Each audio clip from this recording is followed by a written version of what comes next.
اچھی صاحب، جمہوریت میں غلطی کرنے والے کو دوسرا موقع نہیں دیا جاتا۔ جمہوریت میں ایک بندے کو 4 بار موقع ملتا ہے، آپ نہیں بولتے۔ اب کیا چاہتا ہے وہ؟ اقتدار۔ انسان اور جانور میں فرق کیا؟ دو بہت بڑے فرق ہیں۔ اور یہاں تک کہ حامد میر صاحب آپ کو پتا کہ کہہ چکے ہیں ایک ویڈیو میں، مجھے نہیں پتا حامد میر صاحب نے کیا کہا، مجھے نہیں پتا حامد میر صاحب نے کیا کہا، مجھے نہیں پتا۔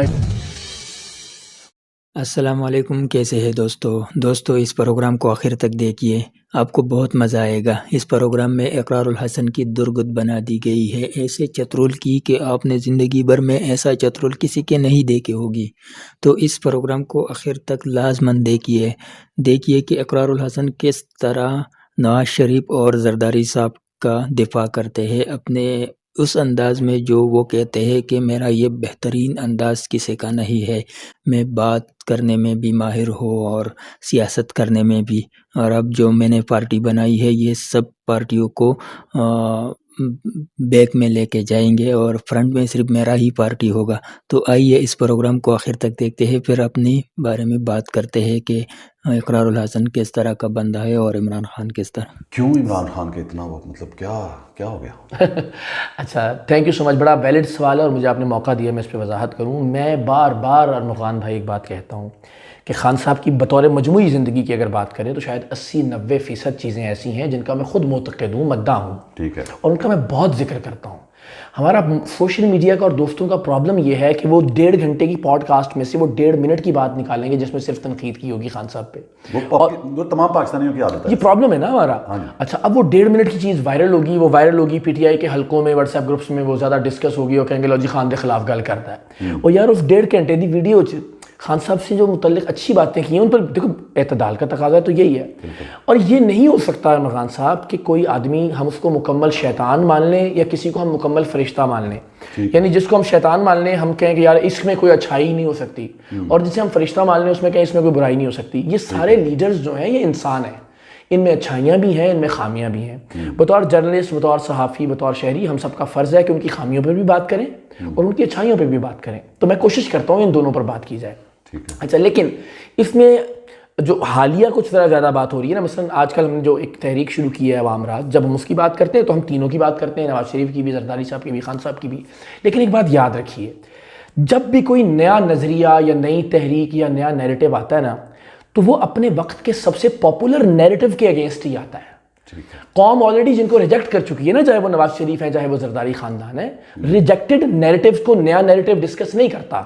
جب بھی کوئی بیانیہ آئے گا وہ اپنے وقت کے پاپولر بیانیے کے خلاف ہی آئے گا نا، وہ پاپولر ترین نظریے یا بیانیے کی خامیاں بتائے گا کہ جی اس میں یہ پرابلم ہے، ہمارا اس وجہ سے اچھا ہو سکتا ہے، لہٰذا یہ بیانیہ یا یہ نیریٹو ہونا چاہیے۔ ایک بیانیہ پہلے سے پاپولر چل رہا ہے، جہاں وہ اگر رائٹ پہ ہے، حق پہ ہے، اس کے خلاف بھی آنا چاہیے۔ نہیں، اب یہ طے ہونا کہ آپ کے حق اور میرے حق کی ڈیفینیشن کیا ہے، ٹھیک ہے، اس میں آپ اور میں ڈیبیٹ کر سکتے ہیں۔ میرا یہ خیال ہے کہ پولیٹیکلی خان صاحب انفارچونیٹلی رائٹ ڈائریکشن پہ نہیں رہے۔ 25 سال کا جو ان کا سیاسی سفر ہے نا وہ شروع ہوتا ہے جنرل حمید گل سے، ٹھیک ہے، پھر جنرل پرویز مشرف کے ساتھ سٹیج شیئر کرتے ہوئے جنرل پرویز مشرف جو ڈکٹیٹر تھا، مطلق العنان آمر تھا، اس کو ووٹ دیا ہوا عمران خان صاحب نے۔ پھر دھرنے کے دنوں میں جنرل راحیل شریف سے جا کے ملاقاتیں کی ہوئی ہیں۔ پھر اپنے دورے سر مشرف صاحب پہ بات کر لیتے ہیں شارٹ، کہ مشرف صاحب کا ساتھ دیا انہوں نے، اوکے، پتہ ہے سب کو، کتنے کم عرصے میں، آپ کو پتہ ہے سب سے کم عرصے میں کسی سیاستدان نے ایسے کنارہ کیا ان سے، پھر آپ کو پتہ یہ بھی نہیں، یہی بات تو میں کہہ رہا ہوں، اور قوم سے واحد سیاستدان ہے جس نے اس بات پہ، اس کا ساتھ دینے پہ مشرف کا، قوم سے کیمرے پہ بیٹھ کے معافی مانگی۔ کہتے ہیں نا جی کہ مومن وہ ہے جو ایک سوراخ سے 2 بار نہ ڈسا جائے۔ ٹھیک ہے، آپ ایک جرنیل سے ڈسے گئے، آپ نے معافی مانگ لی، پھر جنرل باجوہ سے آپ نے کہا مجھے تو پتہ نہیں تھا، بہت اچھا ہے، پھر معافی۔ کتنی بار معاف کرے یہ قوم؟ نہیں، خان صاحب تو کیا ڈسے گے، خان صاحب کو کیا ڈسا مشرف نے، وہ تو قوم کے لیے انہوں نے اس کے ساتھ وہ علیحدگی اختیار کی کہ اس نے مطلب جو سوچا تھا کہ وہ کرپشن کے خلاف لڑے گا، کرپٹ لوگوں کو اندر کرے گا ایک ڈکٹیٹر سے۔ ٹھیک ہے، ارے اقرار بھائی، یہ تو آپ کو بھی پتہ ہے کہ اس ملک میں بغیر جرنیلوں کے ساتھ ملے ہوئے کوئی اقتدار میں نہیں آ سکتا۔ آپ کا یہ جو خواب آپ دیکھ رہے ہیں یہ کامیاب نہیں ہوگا جب تک آپ جرنیلوں کے ساتھ مل کر کام نہ کریں۔ اس ملک پر صرف سیاسی لوگوں کا جو آزاد اور پبلک سے آتے ہیں ان لوگوں کا حکمرانی نہیں ہوتے جب تک وہ ہائیبرڈ نظام جوائن نہ کرے۔ اگر نہیں جوائن کرتے تو پھر اس کا جو مشرف کے ساتھ 2001 خواہشہ ہوا تھا، اور اس سے پہلے بھٹو کے ساتھ یہ عمران خان کے ساتھ جو ہوا ہے وہی ہوگا، آپ کے ساتھ بھی وہی ہوگا۔ تو امید کر لی نا، کیوں ایک ڈکٹیٹر سے امید کی؟ یہ دیکھیں غلط بات ہے نا، ایک ملٹری ڈکٹیٹر سے، ایک فوجی جنرل ہو سکتا ہے نا سر، محب وطن تو ہو سر، محب وطن ہو سکتا ہے، لیکن پھر اب آپ آج والے محب وطن آج کے جرنیلوں کو مانتے ہیں۔ ایک اصول بنا لینا چاہیے، اور وہ اصول یہ ہے کہ ملٹری ڈکٹیٹرشپ کا راستہ روکنا ہے ہر سیاستدان کو۔ اب خان صاحب جنرل مشرف سے لے کے جنرل راحیل شریف تک، راحیل شریف سے لے کے باجوہ تک مستقل گود میں بیٹھے رہے۔ یہ نہیں ہو سکتا تھا کہ شریف تک بھی جنرل راحیل شریف سے ملاقاتیں کی نا جناب 2014 میں دھرنے میں جا کے۔ پہلی دفعہ ہماری زندگی میں ہم نے دیکھا کہ ایک وزیر اعلیٰ کے بیٹے کی شادی میں چند آرمی چیف آتا ہے، پہلی دفعہ ہم نے دیکھا۔ تو گود میں کون زیادہ بیٹھا ہوا ہے؟ نہیں سارے بیٹھے ہوئے نہیں سر، زیادہ۔ میری بات سنیے، آج ہم اس پر بحث نہیں کر سکتے کہ نون لیگ اچھی ہے یا بیٹی، میں نے تو کہا کہ آلریڈی وہ تو ریجیکٹڈ لوگ ہیں، قوم نے مسترد کر دیا ان کو۔ ہم اگر تو ہم نے یہ موازنہ کرنا ہے کہ مسترد کیا، وہ 2024 کا الیکشن وہ انہوں نے مسلط کیا ہوا نا اسٹیبلشمنٹ نے، قوم نے تو مسترد کر دیا، جو ریالٹی ہے اس کو تسلیم مانتے ہیں آپ؟ تسلیم 1,00,00,000%۔ سر میں ہر ویلاگ میں ہی بات کرتا ہوں، وہی میں کہہ رہا ہوں، پی ٹی آئی کے دوست اٹھاتے ہی صرف وہ ہیں جس میں خان صاحب کی بات۔ میں کہہ رہا ہوں 2024 کا الیکشن پاکستان کی تاریخ کی بدترین دھاندلی تھی عمران خان کے خلاف۔ عمران خان کا مینڈیٹ چوری ہوا، عمران خان وہ 2018 کے الیکشن میں کیا کہتے ہیں؟ 2018 کے الیکشن میں عمران خان صاحب نے اسٹیبلشمنٹ کے ساتھ مل کے دھاندلی کی۔ دھاندلی کی؟ جی ہاں۔ مجھے ایک چھوٹا سا سوال کا جواب چاہیے آپ سے، عوام سے بھی سوال ہے، پہلے عوام میں کھڑا ہو کے کر چکا ہوں سوال، ضرور یہ والا عوام سے سوال ہو چکا ہے میرا۔ سادہ سوال ہے کہ دھاندلی کس کے لیے کی جاتی ہے، جو ہار رہا ہو یا جو جیت رہا ہو؟ جو ہار رہا اس کے لیے کی جاتی ہے، جو ہار رہا ہو۔ دنیا کی تاریخ میں پہلی دفعہ ہوا پاکستان میں 2018 کے الیکشن میں، میں آپ کی ہی ویڈیو دکھا سکتا ہوں، آپ کی ہی، جب وہ چل رہی تھی ٹرانسمیشن چل رہی الیکشن ٹرانسمیشن، جس وقت آر ٹی ایس بٹھایا گیا اس وقت سیٹیں کس کے اوپر جا رہی تھی؟ کس کے اوپر جا رہی تھی؟ کس کے اوپر جا رہی تھی؟ نہیں میرے علم میں نہیں، آپ بتا دیجئے۔ نہیں میرے علم میں نہیں، آپ بتا دیجئے، بتا دیجئے۔ عمران خان۔ اچھا ٹھیک ہے، ٹھیک ہے، اوکے۔ دنیا کی تاریخ میں پہلی دفعہ ایسا ہوتا ہے کہ جو شخص جیت رہا ہے اسی کے لیے دھاندلی ہو گئی۔ آر ٹی ایس وہ بٹھا کے جتایا گیا عمران خان کو 2018 میں، ایسے ہی ہے؟ ایسے ہی۔ آپ سب سے کسی بچے سے، میں کہتا ہوں چھوٹا سا بچہ آئے نا، اس سے سوال کروں، یہ چھوٹا بچہ ہے، بیٹا میری بات سنو، بیٹا دھاندلی کی گئی نا، دھاندلی کی گئی نا بیٹا، دھاندلی کس کے لیے کی جاتی ہے؟ جو ہار رہا ہو اس کے لیے کی جاتی ہے نا، جو جیت رہا ہو اس کے لیے دھاندلی کی ضرورت تو نہیں ہوتی۔ اوکے اوکے، اور سن اب سوال سن، اب سوال سنو، پورا سوال پورا کرے نا، پورا سوال پورا کرے نا۔ پہلے بتاؤ کہ جو جیت رہا ہو اس کے لیے دھاندلی کی جاتی ہے یا جو ہار رہا ہو؟ سر جو جیت رہا ہو، جیسے نون لیگ جیت رہی تھا 18 میں، اس کے لیے دھاندلی ہوئی۔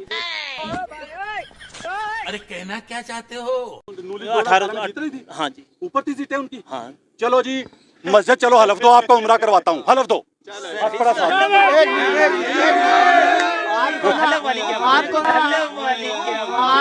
یار پتہ کیا یار، جھوٹ بولو، بولو جھوٹوں پر اللہ کی لعنت، خود اپنے منہ سے بولو۔ آپ بولو کہ دھاندلی نہیں ہوئی 2018 میں؟ میں بتانے لگا ہوں نا، آپ یہ بتاؤ کہ وہ اوپر جا رہی تھی 2018 میں، نون لیگ اوپر جا رہی تھی۔ سر میرے اس چیزوں پہ دلچسپی ہے ہی نہیں، میرے اس چیزوں پہ دلچسپی ہے ہی نہیں، نہیں میرے علم میں نہیں، آپ بتا دیجئے۔ نہیں میرے علم میں نہیں، آپ بتا دیجئے۔ میرے اس چیزوں پہ دلچسپی ہے ہی نہیں۔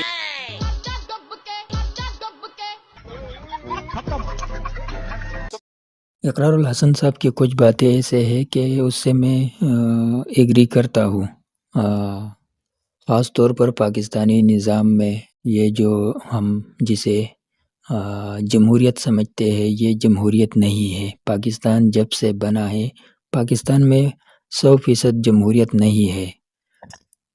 اس نظام کو ہم ہائیبرڈ نظام کہہ سکتے ہیں، جس طرح خواجہ اصف صاحب کہہ رہا تھا کہ یہ جو نظام ہے یہ ہائیبرڈ نظام ہے اور یہ چلتا رہے گا۔ تو یہی ہائیبرڈ نظام پاکستان میں کامیاب ہوتا ہے۔ یہاں نہ تو جمہوریت نے کامیابی حاصل کی ہے اور نہ ہی ڈکٹیٹرشپ نے پاکستان کو ترقی دی ہے۔ 40 سال یا اس سے تھوڑا کم پاکستان پر ڈکٹیٹرشپ کا راج رہا ہے، اور اتنا ہی تقریباً جمہوریت، جسے جمہوریت کہتے ہیں، اصل میں ہائیبرڈ نظام ہوتا ہے۔ تو یہی ہائیبرڈ نظام نے گزاری ہے۔ دونوں کی کارکردگی تقریباً ایک جیسے ہے، لیکن ہائیبرڈ ڈکٹیٹر، جتنے بھی ڈکٹیٹر آئے تھے تو ان کا جو خارجی پالیسی تھا وہ صحیح ملک کے لیے ثابت نہیں ہوئی ہے، تو انہی پالیسیوں نے اس ملک کا بیڑا جو ہے وہ غرق کیا ہے، چاہے وہ ایوب خان کا تھا یا ضیاء الحق کا تھا یا مشرف کا، تو یا یحییٰ خان کا. یہ جتنے بھی آئے تھے سب کے جو خارجی پالیسیاں تھی وہ ٹھیک نہیں تھی، اور ایک جو ابھی نظام ہے، اب ہمیں ایسا محسوس ہو رہا ہے کہ پاکستان بہت ترقی کر چکا ہے، پاکستان نے عالمی سطح پر اپنا ایک نام بنایا ہے. خارجی پالیسی میں جو ہے ہم انڈیا سے بہت آگے نکل چکے ہیں. آپریشن سندور جسے وہ کہتے ہیں اور ہم بنیان مرصوص کہتے ہیں، تو وہ پاکستان کے لیے بہت بہتر ثابت ہوئی ہے، اور اس کے بعد پاکستان جو ہے وہ خارجی پالیسی میں صحیح سمت جا رہی ہے. لیکن ملک کے اندر حالات جو ہے وہ بالکل ٹھیک نہیں ہے. اس حکومت سے کوئی مطمئن نہیں ہے. حکمران جو ہے یہ اپنے آپ کو تسلی دیتے ہیں اور باہر ایسا شو کرتے ہیں کہ ملک جو ہے وہ ہم سے مطمئن ہے، لیکن پاکستان میں کوئی نہ تو مریم نواز سے مطمئن ہے، نہ باقیوں سے، یہاں تک کہ جو پی ٹی آئی کا اپنا صوبہ ہے اس میں بھی لوگ پی ٹی آئی سے بھی مطمئن نہیں ہے.